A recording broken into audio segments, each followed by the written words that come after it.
നമ്മൾ കുറച്ച് ദിവസത്തേക്കൊക്കെ നമ്മൾ വല്ലയിടത്തും പോവുകയോ അങ്ങനെയൊക്കെ വരുമ്പോൾ നമ്മുടെ ഫിഷിനെ നോക്കാൻ വേണ്ടിയിട്ട് നമ്മൾ ഉപയോഗിക്കുന്ന ഫീഡ് കറക്റ്റായിട്ട് കിട്ടാൻ ഇപ്പോൾ നമ്മുടെ കയ്യിൽ ടൈമറൊക്കെ വെച്ചുള്ള ഫിഷ് ഫീഡറും അങ്ങനത്തെ എക്സ്പെൻസീവ് ആയിട്ടുള്ള സ്റ്റഫൊന്നും ഇല്ലെങ്കിൽ നമ്മൾ ഏറ്റവും കൂടുതൽ യൂസ് ചെയ്യാൻ ഡിപ്പെൻഡ് ചെയ്യാൻ പറ്റുന്ന ഒരു സാധനമാണ് ഈ ഹോളിഡേ ബ്ലോക്സ് എന്ന് പറയുന്നത്. ഈ ഹോളിഡേ ബ്ലോക്ക് എന്താണെന്ന് വെച്ച് കഴിഞ്ഞാൽ ഒരു കാൽസ്യം കണ്ടൻറ്റും അതിൻ്റെ ഫിഷിന് വേണ്ട കുറച്ച് ന്യൂട്രിയൻസും ഫീഡ്സൊക്കെ ഉള്ളൊരു ബ്ലോക്കാണ്.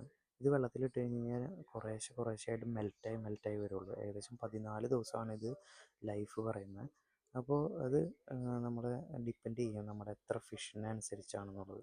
അപ്പോൾ ഇതിനകത്ത് തന്നെ പറഞ്ഞിട്ടുണ്ട് ഒരു ക്യൂബ് 5 to 10 ഫിഷിന് 14 ദിവസത്തേക്കുള്ള ഫീഡാണ്. അപ്പോൾ നമ്മൾ ഇങ്ങനത്തെ ഒരു ടാങ്കിൽ നമ്മൾ ചെയ്യാറുള്ളതെന്ന് പറഞ്ഞു കഴിഞ്ഞാൽ ഇടയ്ക്ക് നമ്മൾ കുറച്ച് ഹോളിഡേ ബ്ലോക്ക് ഇട്ട് കൊടുക്കാറുണ്ട് നമ്മുടെ ടാങ്കിൽ. കാരണം ഇപ്പോൾ ചിലപ്പോൾ നമ്മുടെ ഫിഷുകൾക്ക് എല്ലാത്തിനും ഫീഡ് കിട്ടിയിട്ടില്ല എന്ന് വരികയാണെങ്കിൽ നമുക്കതൊന്ന് കറക്റ്റ് പ്രാക്ടീസായി വരണ വരെ നമ്മളൊരു ഹോളിഡേ ബ്ലോക്ക് കീപ്പ് ചെയ്യുകയാണെങ്കിൽ വെള്ളം നമുക്ക് ഒട്ടും ചീത്തയാവില്ല. കാരണം അതങ്ങനെ പെട്ടെന്ന് മെൽറ്റായി പോവില്ല.